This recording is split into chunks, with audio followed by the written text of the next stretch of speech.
Hello friends, welcome back to your channel. This is Manna and this video is based on part 2 IBPS POSP PO 2022 target. हम detail में बात कर रहे हैं। आगे का शेड्यूल कैसे रहना चाहिए और कैसे हम चीज़ों को कवर कर सकते हैं, टोटली उस पर बात हो रही है। पार्ट 1 का लिंक मैं आपको डिस्क्रिप्शन में दे दूंगी and here you can see the time. Actually it's around 12 o'clock night का है ये, और अभी मुझे वीडियो शूट करने का टाइम लग रहा है जस्ट बिकॉज 1 तारीख को मेंस है, सो दैट्स वाई। अब हम बात करते हैं कि इस पार्ट, हाँ, सबसे पहले जो मोस्ट इम्पॉर्टेंट है, आज काफ़ी न्यूज़ में और चर्चा में रहा होगा, मैं बहुत कम एक्सप्लोर कर पाई हूँ, बट स्टिल आरआरबी क्लर्क का जो मेंस हुआ था उसमें जो करंट अफेयर के क्वेश्चंस थे, सो दो चीज़ें सामने आ रही हैं। फर्स्ट तो कि इजी है, अगर कोई स्टूडेंट काफ़ी बेसिक से करके गया, डेली करके गया, तो वो ईजिली कर लेगा, या फिर जिसने थोड़ा सा स्टैटिक पार्ट वाली साइड ध्यान दिया वो कर लेगा। सेकंड ऐसा था कि आपको जो इंपॉर्टेंट चीज़ें लगती हैं वो इंपॉर्टेंट है ही नहीं, ऐसी चीज़ें आई थी। और थर्ड चीज़ जो सुनने में मिली वो ये कि सोर्स को लेकर काफ़ी चीज़ें बातें हो रही थी। तो जहाँ तक मैं एक्सप्लोर कर पाई हूँ, देखो मैंने मेरा मेंस नहीं था, तो मुझे जो जहाँ से जैसे क्वेश्चन मिले किसी और साइट से, किसी और चैनल से, जो भी है, तो अराउंड मैंने 36 क्वेश्चंस हैं जो मुझे मिल गए हैं एग्जैक्टली। उनमें से मैंने देखा तो 27 questions were from the affairs cloud.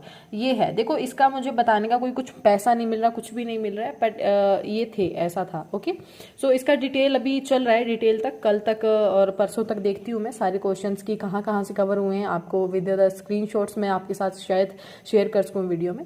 इस वीडियो में हम बात करते हैं प्री प्लस मेंस पार्ट 2 में। हमने पार्ट 1 में डिटेल में इंग्लिश पर बात कर ली थी कि how we can cover it.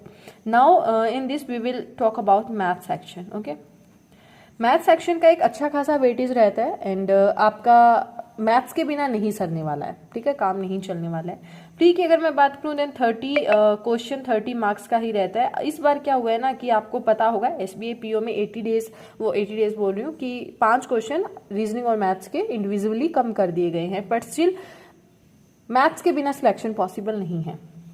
अब हम बात करते हैं सबसे पहले प्री में। यहाँ मैंने कुछ चीज़ें लिख रखी हैं, ये चीज़ें बता देती हूँ, पार्ट 1 में भी मैंने क्लियर किया था। प्री आईबीपीएस पीओ के लिए you have 20 days to cover up and mains in you have 60 days. SBI PO for pre you have 80 days and for mains you have around 3.5 or 4 months. Okay, so you can easily cover up, अच्छा खासा time है आपके पास। अब हम बात करते हैं सबसे पहले स्टार्टिंग के 20 डेज की। स्टार्टिंग के 20 डेज की हम बात करेंगे कि हमें क्या क्या करना है और कैसे हम उसको कवर कर सकते हैं। सबसे पहले तो हम इसको 2 पार्ट्स में डिवाइड कर लेते हैं 10 डेज में। सबसे पहले आप उन 10 डेज में, अगर आपकी 2 टाइप के स्टूडेंट्स बेसिकली रहेंगे कि कंसेप्ट क्लियर नहीं हो, बेसिक क्लियर नहीं हो आपके, तो प्लीज आप देखो 100 आउट ऑफ 100 हमें नहीं करने हैं, 90 भी नहीं करने, 80 भी नहीं करने। इफ यू आर गेटिंग 70 तब भी आपका सिलेक्शन हो जाएगा। इट मीन्स अगर आप, पर मैथ्स में इंडिविजुअली हमें आईबीपीएस में क्लियर करनी पड़ेगी कट ऑफ, तो अराउंड आपको 15 क्वेश्चन तो पक्का कंफर्म करने पड़ेंगे अगर आप मैथ्स रीजनिंग में बहुत अच्छे हो। राइट, समझ रहे हो चीजों को मैं क्या कहना चाह रही हूँ। तो 15 to 20 तो आपको क्वेश्चन करने होंगे। अब मान लो बेसिक कंसेप्ट आपके ये किस में आते हैं, ये आपके आते हैं अर्थमेटिक। ओके, अर्थमेटिक में आपके आते हैं, बाकी में नहीं होता है। बाकी जैसे आपका क्वाड्रेटिक हो गया है, सिंप्लीफिकेशन, ओके, एंड अप्रोक्सीमेशन हो गया है आपका, उसके बाद में आपका नंबर सीरीज हो गया है, और उसके बाद में डीआई हो गया है, नॉर्मल डीआई जैसे ग्राफ बेस्ड आ जाता है आपका। ओके, इस टाइप में आ जाते हैं। तो यहाँ से भी आप अराउंड 20 मार्क्स गेन कर सकते हो प्री में इजीली। तो फर्स्ट 20 डेज में if you are good in this part, arithmetic छोड़ दो एक बार साइड में, if you are good in this part, तो आपकी स्पीड अच्छी होना बहुत जरूरी है। ओके, तो स्पीड के लिए तो आपको क्या करना है, मॉक्स प्रेफर करने ही होंगे, मॉक्स आपको लगाने होंगे। You can prefer SK, okay, and code is TZ10। अब हम बात करते हैं कि बाकी क्या, अर्थमेटिक का क्या। मान लो जैसे मैं अगर अपनी बात करूं, I am good in this all and practice speed भी अच्छी खासी है क्योंकि बहुत टाइम से प्रिपेयर कर रहे हैं, पर अर्थमेटिक को कैसे कवर करें। ठीक है, अब अर्थमेटिक भी 2 पार्ट्स में रहता है, एक जो आपके लिए कवर करना बहुत जरूरी है और कवर हो सकता है, दूसरा कवर करना तो जरूरी तो है लेकिन हम कवर कर नहीं सकते हैं, ठीक है, कि टाइम कहीं ना कहीं लिमिट है और हमारी भी कहीं ना कहीं कोई मैथ्स में बहुत अच्छा नहीं है तो उसको कवर उसके ऊपर नहीं जाना चाहिए। लाइक जैसे प्रोबेबिलिटी है, टोटली ये बेस्ड रहता है फॉर्मूला बेस्ड। अब बात आती है कि ये तो मैम फॉर्मूला बेस्ड है, ये तो हो ही जाना चाहिए। परम्यूटेशन की बात नहीं करूंगी, मेंसुरेशन ये कहते हैं कि फॉर्मूला बेस्ड है। देखो, जब भी अर्थमेटिक की बात आती है तो आप प्री तो बिना अर्थमेटिक के आईबीपीएस और एसबीआई निकाल लोगे, लेकिन जो मेंस है, मेंस में अर्थमेटिक का सबसे ज्यादा रोल प्ले करते हैं ये। तो मेंस में ये दो चैप्टर फॉर्मूला बेस्ड ही नहीं रह जाते हैं, बहुत ज्यादा इनमें कंसेप्ट्स हैं। इवन जो इंजीनियरिंग बैकग्राउंड से मेरे फ्रेंड्स हैं कुछ जो सिलेक्टेड हैं, वो भी इन दो चैप्टर्स में से नहीं क्वेश्चन को लाइक कर पाए थे। थोड़ा डिफिकल्ट टास्क रहता है, तो हमें स्मार्ट वर्क करना बहुत जरूरी है इस कंपटीशन में। अर्थमेटिक के लिए आपको क्या करना है, you can cover it with in the 15 days, क्योंकि आपको क्या है, स्मार्ट स्टडी करनी है। Smart study in the sense आप उन चैप्टर्स पर काम करो जो आपसे हो सकते हैं। अब मैं वो चैप्टर्स बता देती हूँ कौन कौन से जो आपको करने जरूरी हैं। सबसे पहले आप रेशो वाला कर लेना, क्योंकि रेशो सबका यहाँ पर बेस रहने वाला है। देन आप पार्टनरशिप, मिक्सचर एलिगेशन, आप ये लिख लेना, ठीक है। ये वाले कर लोगे फिर भी आपका अच्छा खासा काम चल जाएगा। लाइक 7 से 8 क्वेश्चन आपके यहाँ से बन जाएंगे। एज का क्वेश्चन हो गया है, उसके बाद में आपका पार्टनरशिप हो गया, मिक्सचर एलिगेशन हो गया, एज हो गया, रेशियो हो गया, और उसके बाद में क्या है, बस यही रहते हैं, जनरली यही रहते हैं। एक दो क्वेश्चन ऐसे मिक्सअप होकर आ जाते हैं, तो पर जनरली यही रहते हैं, ठीक है। तो ये आप कर लेना। इन्हीं 5 चैप्टर में से अगर आप अच्छे से कर लेते हो तो प्री में आपके 5-7 क्वेश्चन बन जाएंगे, और मेंस में भी यहाँ से आपके जो रहता है ना कि पार्ट रहते हैं, कंडीशन बेस्ड रहते हैं, या फिर आपके स्टेटमेंट बेस्ड रहते हैं, ठीक है। ग्रेटर देन लेस देन वाली जो स्टेटमेंट बेस्ड रहते हैं वो भी आपके क्वेश्चंस हो जाएंगे। तो आपको ये चैप्टर करना बहुत जरूरी है। अब मैं अपना थोड़ा सा रूटीन आपको समझा देती हूँ कि मैंने इनको कैसे कवर किया। क्या होता है ना कि एक डाउट सबसे बड़ा है मैथ्स में कि क्वेश्चन जब हम किसी टीचर से करते हैं तब तो वो हो जाता है हमसे, लेकिन वही अगर हम किसी डिफरेंट मॉक या बुक में से करते हैं तो हमसे नहीं बनता है। ये जनरली मैंने बहुत सुना है। तो आपको एक चीज क्लियर कर दूं मैं, what I followed during my preparation. So I took actually offline coaching, मैंने ऑफलाइन कोचिंग ली थी। उसके साथ साथ जैसे क्लास होती थी आपकी, सबसे पहले सर ने रेशियो प्रोपोर्शन ही स्टार्ट किया था। अब कैसे किया मैंने, क्लास में सर ने करवाया, उसके बाद में हमें एक बुक सजेस्ट की गई थी, किरण की बुक, ओके, जो मैं फर्स्ट डे से आपको रिकमेंड करती आ रही हूँ। किरण की बुक में से मैंने किया, जैसे आज क्लास में रेशो प्रोपोर्शन हो गया, मैंने फिर किरण की बुक में से सेम चैप्टर को किया, और फिर उसके बाद में मैंने मिनी मॉक लगाए। मिनी मॉक, फुल मॉक, आप मिनी मॉक ही मैं प्रेफर करूंगी, चैप्टर वाइज जो रहते हैं वो वाले। आप किरण की बुक लोगे तो उसमें भी आपको मिनी मॉक मिल जाएंगे चैप्टर वाइज, ठीक है, उनकी ऐप पर मिल जाएंगे। डिफरेंट कि आपके जो बुक में क्वेश्चन है उनसे डिफरेंट आपको क्वेश्चंस मिल जाएंगे, तो आप ये वाला फॉलो कर सकते हो। लेकिन ये सेट करना बहुत जरूरी है। ये जो आपका रहता है, देखो क्या होता है ना, यूट्यूब पर भी आपको, जैसे मैं टीच कर रही हूँ, इट्स रियलिटी, ओके, ट्रुथ है ये। आपको सपोज करो मैं टीच कर रही हूँ और मैं आपको ऑफकोर्स कौन से क्वेश्चन रखूंगी जो आपसे बन जाए, क्वेश्चन जो मैंने अभी आपको जस्ट पढ़ाया है, आपके वो लॉजिक उसी में से निकलकर वही कंसेप्ट आपके उस क्वेश्चन में लग जाए और आपसे क्वेश्चन बन जाए, यही तो मैं रखूंगी आपके सामने। ओके, ये तो नहीं रखूंगी ना कि आउट ऑफ द वे लेकर क्वेश्चन आ जाऊं, आपसे बने नहीं और मैं आपको पढ़ा भी रही हूँ, ठीक है। ये तो लाइक फिर तो मैं ही 1.5 गुना पागल हूं, ऐसा होगा। तो खुद को कंफर्म करने के लिए कि आपको वो एग्जैक्टली कंसेप्ट समझ में आया है या नहीं आया, क्या आपके लिए वो चीजें बेसिक आपका क्लियर हुआ है या नहीं हुआ है, आप जिस क्लास में से ले रहे हो कभी भी उसके नोट्स मत करो। आप समझो इस चीज को, मानो इस चीज को। लाइक सपोज करो आपने किसी भी XYZ टीचर की क्लास ली ऑनलाइन, क्योंकि अभी ऑनलाइन का ही ज्यादा टाइम है, तो ऑनलाइन आपने कोई क्लास ली, आप उन्हीं का नोट्स, उसी में जो PDF मिलती है, ऐसा ही एक ट्रेंड है, वही PDF देंगे, उसी PDF के आप क्वेश्चन करते हो और आपको लगता है आपका हो गया, तो नहीं होता है वो। आप किसी फर्दर बुक को प्लीज फॉलो करें। तो किरण की बुक है, ये आपकी बैंकिंग की अलग आती है, तो इसको आप फॉलो कर सकते हो। मैंने इसी बुक को किया है और मैंने इस बुक को कुछ कहेंगे कि ये तो नाटक है, बट हाँ, मैंने 7 टाइम्स इसको कंप्लीट कर लिया है।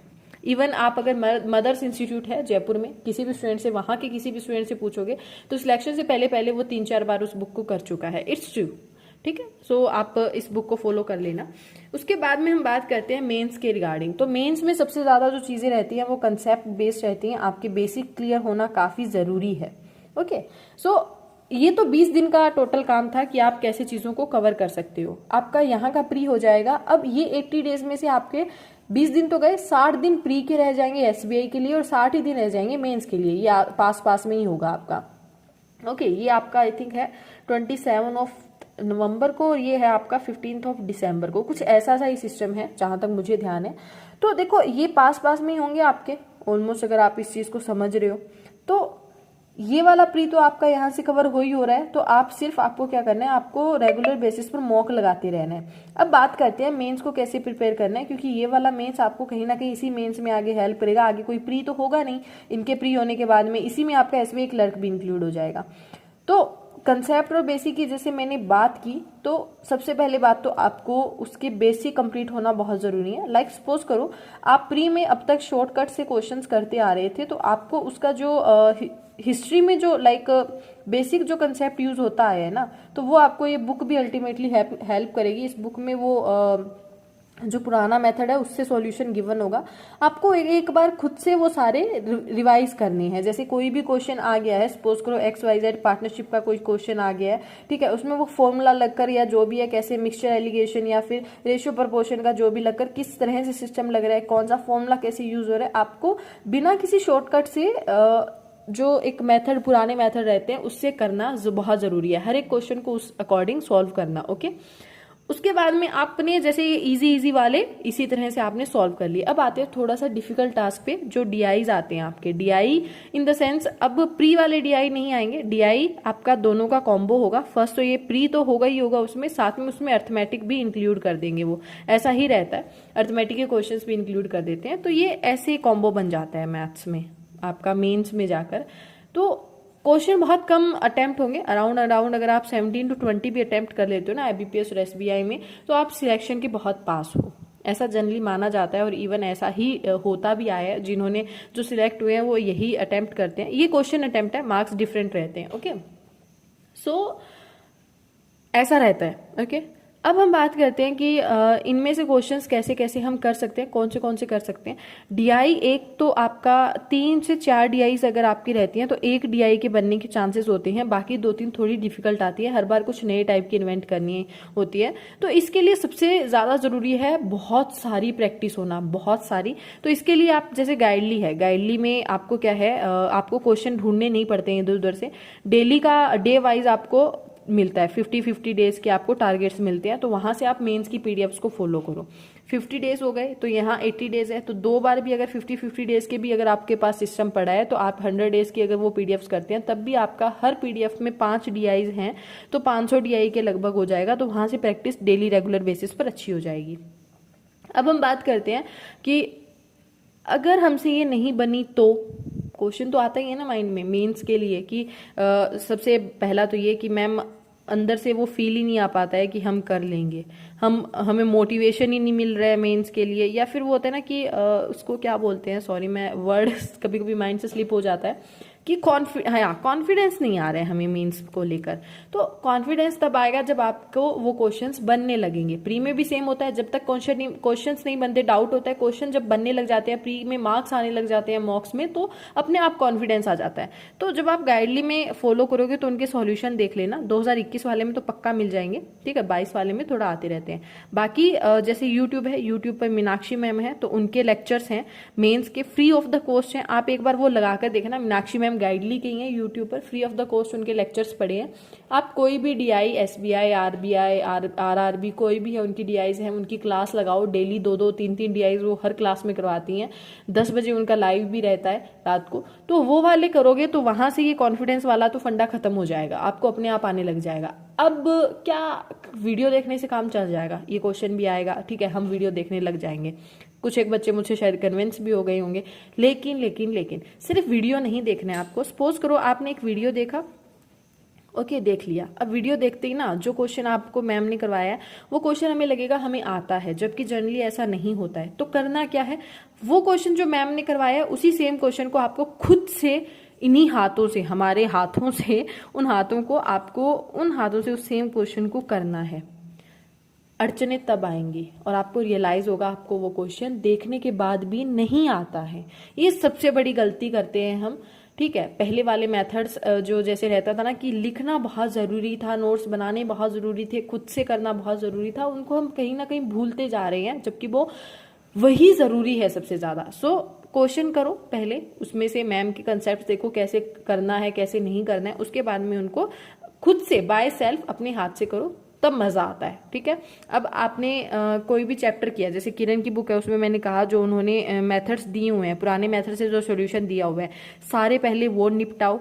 ऑफकोर्स टाइम कंज्यूमिंग है, टाइम देना पड़ेगा, कोई 6 घंटे पढ़कर पेपर नहीं निकलता है, ये सब टॉपर्स की बनी बनाई बाद की कहानियां हैं। बाद में तो मैं भी कह दूंगी कि 6 घंटे मैंने पढ़कर निकाल दिया, पर हमें पता है भाई इतनी आसान नहीं है।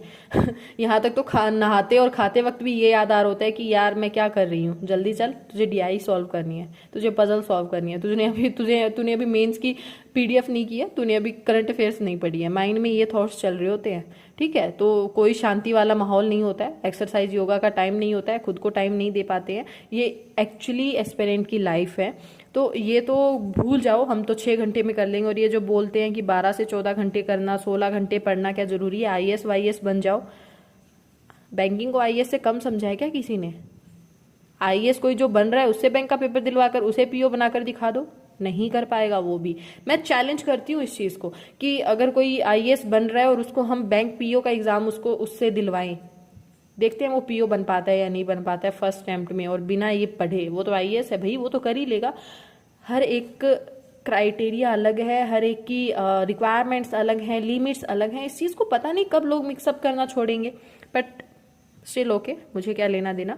सो आप ये प्लीज करें जो मैंने आपको बताया है। जब तक खुद से क्वेश्चंस को नहीं करोगे, सिर्फ वीडियोस को देखकर सिर हिलाते रहोगे, हाँ आ गया समझ में, अरे भाई अब तो तेरे भाई को सब कुछ आता है, अब तो ये क्वेश्चन मुझे आ रहा है, नहीं आएगा जब तक खुद से क्वेश्चंस को नहीं करोगे। उसके लिए बहुत जरूरी है पुराने मेथड्स जो हैं मैथ्स और रीजनिंग के लिए, जो हम पुराने मेथड्स हमेशा फॉलो करते आए हैं उनको फॉलो करो। एक नोटबुक भरती हुई दिखनी चाहिए। ये मेरे पास अभी नोटबुक है एक्चुअली, जैसे ये वाली नोटबुक है, ये वाली नोटबुक अभी देख रहे हो मैंने ऐसी पता ना जाने कितनी भर दी है, किसी दिन आपको दिखाऊंगी, ये भर दी है मैंने। चाहे मुझे एक छोटे से छोटा क्वेश्चन भी आता हो, लाइक सपोज करो इसी में मैं आपको दिखा देती हूँ, इस डीआई में क्या था, लेकिन मैंने पजल में क्या था मैंने कर रखी है ना, ऐसे ही सेम होगा आपका। ठीक है। जैसे अब ये नंबर्स लिखना हो गया, ये मुझे पता है क्वाड्रेटिक इक्वेशन में मैंने कोई क्वाड्रेटिक सॉल्यूशन लिख रखा है, तो इन चीजों को लिखना बहुत जरूरी है लाइफ में। ओके, आप करो, आपसे होंगे, बस थोड़ा सा स्मार्ट स्टडी जरूरी है, कैसे कैसे, और डाउट पूछते रहना सॉल्यूशन नहीं है, बैठकर उनको करना सॉल्यूशन स्टार्ट वहां से होता है। ओके, मान लो आपका डाउट था कि मैम कैसे करें, अब आपको सारी चीजें समझ में आ गई हैं, प्लीज करो इसको, और जब तक नहीं करोगे होगा नहीं। So do it now and all the best for your bright future. Thank you. And जो भी आपके डाउट्स हैं please comment section is totally yours, you can comment any doubt. Okay, and I will try my best कि आपको reply कर सकूँ, but अभी थोड़ा स्कार्सिटी है टाइम की, आपको भी पता है, मेंस वगैरह है, and hope you will understand. Okay, so मिलते हैं नेक्स्ट वीडियो में पार्ट 3 में। एंड बाकी जो भी डाउट है, और आपकी कोई भी ऐसा भी है ना कि कुछ सजेशंस भी हैं मेरे लिए कि आप मैम ऐसे नहीं ऐसे करो, दीदी ऐसे नहीं ऐसे करो, देन वो भी मोस्ट वेलकम है। Okay, I will try my best and do hard. Okay, thank you guys, tata, take care, bye, and मिलते हैं नेक्स्ट वीडियो में।